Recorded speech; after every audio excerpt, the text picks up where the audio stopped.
자, 부등식은 우리가 중학교 때도 많이 했었지. 부등식 하면 딱 떠오르는 거, 유민아.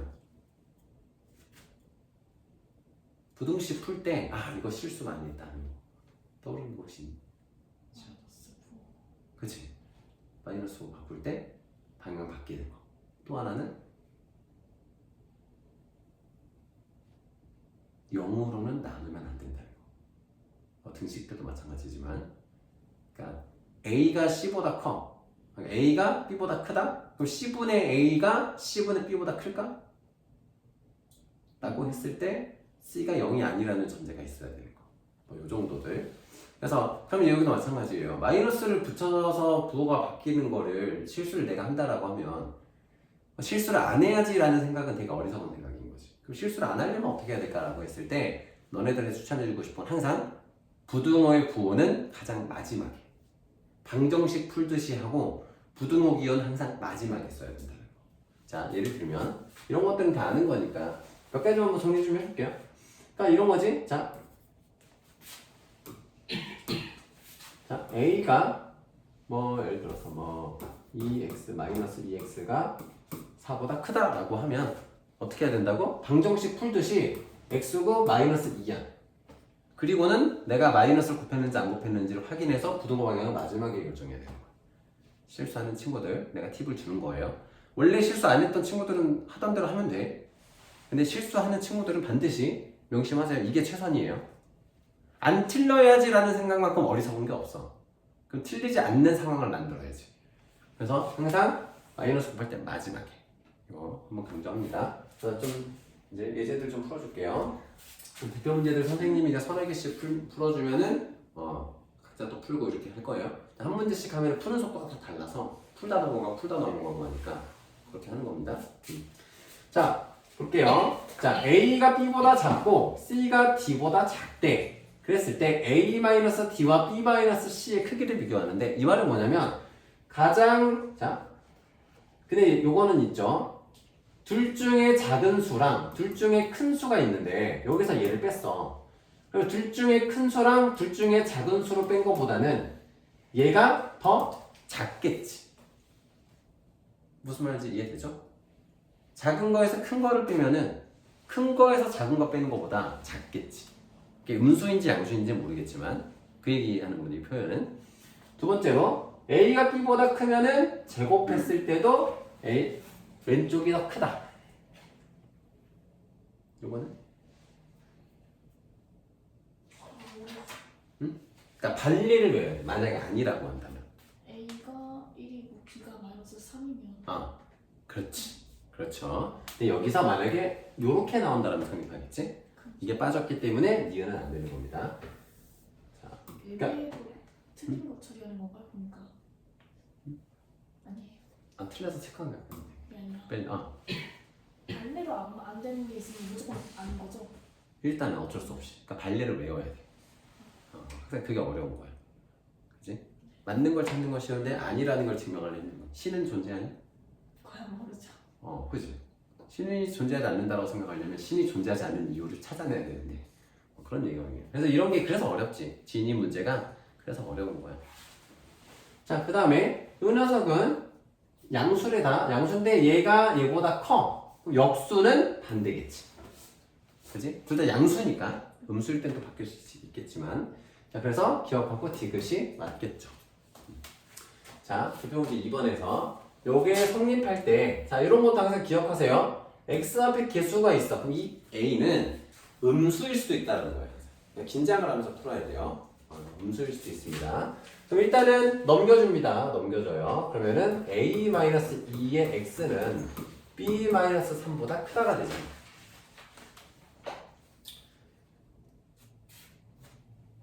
자, 투정수 모든 실수에 대해서 성립한다라는 건 뭐냐면 이런 거야. x의 개수가 0이야. 그러니까 항상 특수한 경우들은 x를 무능력하게 만들어야 돼. 그러니까 무슨 말이냐면 x에 0을 곱해버리는 거야. 그러면 어떤 x에 관해서건 다 비슷한 결과가 나오는 같은 결과가. 그죠? 그래서 a는 2야. a는 2고 항상 성립해야 돼. 이게 절대부등식이라고 하거든. 항상 성립하는 건 뭐냐면 얘가 음수면 돼. b가 3보다 작으면 얘가 음수지. 그러니까 0은 항상 음수보다는 크잖아, 무조건. 그죠? 그래서 a는 2고 b는 3보다 작으면 되는 거야. 근데 정수라 그랬잖아. 그래서 b는 얼마겠어? 2겠지. 3보다 작은 최대의 정수. 그래서 a 플러스 b의 최대값은 4가 됩니다. 이제 절대 부등식이에요. 이런 게 항등식하고 같은 개념이에요. 부등식계의 항등식. 뭐 이해 안 되는 거 있나요? 필기하시고.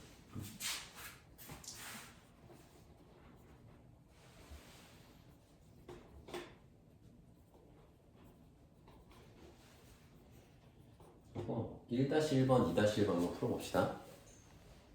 자, 네, 대표 문제 3번입니다. 네, 연립부등식 할 겁니다. 연립방정식 기억나지? 마찬가지로 연립부등식도 두 식의 공통인 해를 찾는 겁니다. 그래서 부등식은 이 수직선 그리는 게 생명이에요. 함수에서 그래프 그리듯이. 자, 그러면 이제 각각을 정리해 주시면 돼요. 1차니까 얘는 2x가 4보다 작다고, 그래서 x가 2보다 작다가 하나 있고, 여기는 x가 5 이하다가 하나 있잖아요. 그럼 2보다 작다랑 5 이하다를 써놓은 게 여기 2번이죠. 이거 동그라미 치고 점 찍는 거 차이는 알죠? 등호 있을 때나 없을 때 차이. 그래서 겹쳐지는 부분이 여기니까 이렇게 표시한 겁니다. 자, 대표 문제 4번 볼게요. 4번, 5번까지 이어서 줄게요.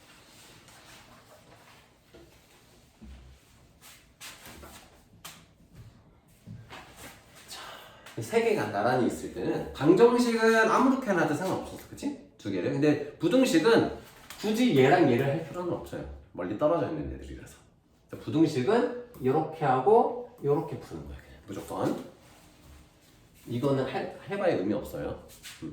자, 그럼 정리하면은 x가 7 이하인 거랑 여기 정리하면은 마이너스 3x가 9 이하인 거 이렇게 되겠지.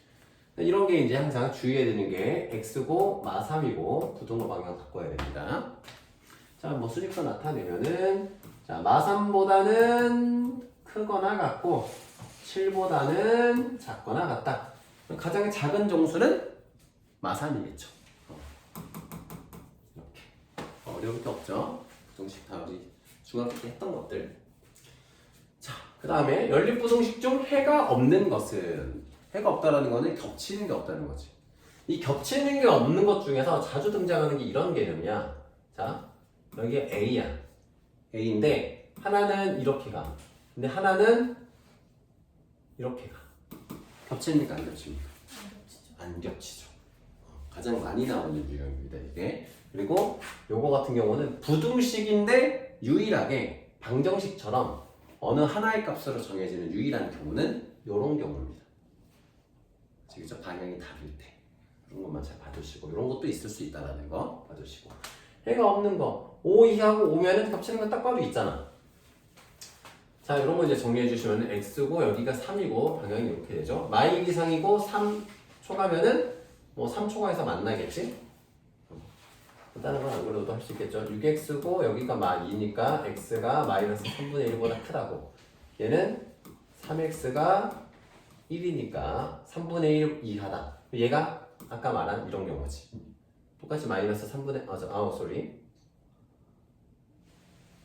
아니구나. 얘 3분의 1이구나. 자, 이것도 근데 안 만날 거야. 자, 안 만나는구나. 마이너스 3분의 1이고 3분의 1, 여기 만나네요. 이렇게 되지.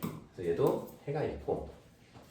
자, 요거 보시면은 자, 5x 5 플러스 5니까 넘어가서 마이너스 15라서 x가 마3 이상이고 얘는 마3 이하고, 마3에서 만나니까 얘도 해가 있는 거고요.